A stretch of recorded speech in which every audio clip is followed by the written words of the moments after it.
Sekda Kota Pangkal Pinang hadiri dan beri sambutan pada Fokus Group Discussion atau FGD bersama Badan Keuangan Daerah Kota Pangkal Pinang dengan tema optimalisasi penerimaan pajak bumi dan bangunan pedesaan dan perkantoran atau PBB P2 yang membahas kurangnya optimalisasi pajak. FGD ini dilaksanakan di ruang OR lantai 1 Kantor Wali Kota Pangkal Pinang pada Senin 14 Juni 2021.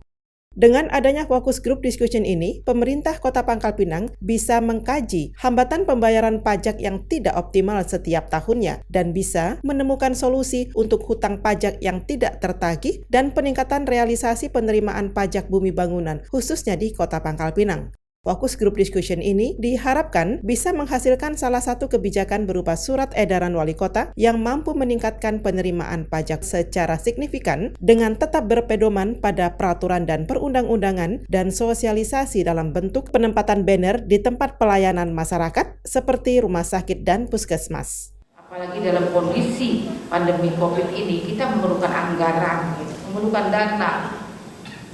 Dan selamanya kan kita kekurang dana untuk kegiatan. Kalau kita tidak maksimal untuk semuanya, bagaimana kita menggali dana itu, mendapatkan dana baik melalui pajak daerah maupun yang lainnya. Makanya di sini dihadirkan camat, lurah, dan kepala OPD atau yang mewakili yang terkait dengan perizinan ataupun pelayanan masyarakat langsung, termasuk camat lurahnya. Pemerintah Kota Pangkal Pinang berupaya untuk menggali potensi pajak bumi dan bangunan pedesaan dan perkantoran yang merupakan salah satu sumber dana pemerintah Kota Pangkal Pinang yang digunakan untuk dana pembangunan dan salah satunya penanggulangan COVID-19 yang ada di Kota Pangkal Pinang. Sekda Kota Pangkal Pinang Radmi Dadawam berharap dengan adanya fokus discussion group ini bisa memaksimalkan dana untuk pelaksanaan pembangunan. Salah satu hambatan yang membuat pajak bumi dan bangunan pedesaan dan perkantoran tidak optimal adalah ketidakpatuhan masyarakat untuk membayar pajak dan kurangnya sosialisasi terhadap masyarakat oleh pemerintah.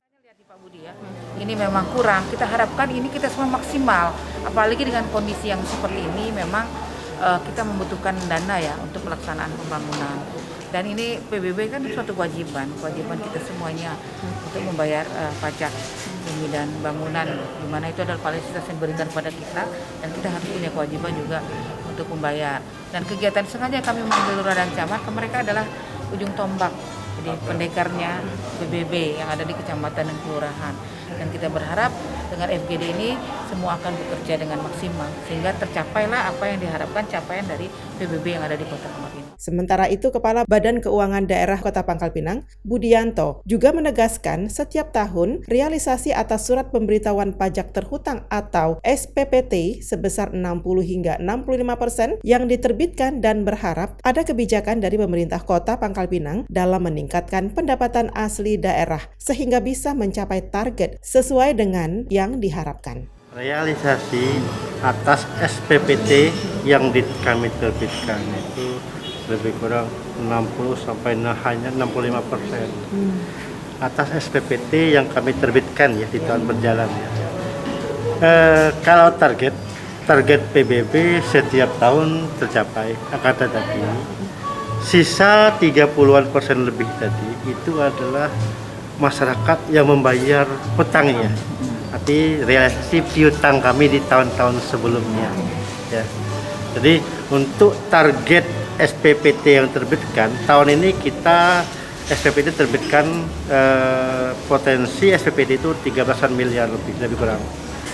Kami memberi target Pemkot melalui Badan Keuangan Daerah memberi target 11 miliar dari 13 miliar tadi.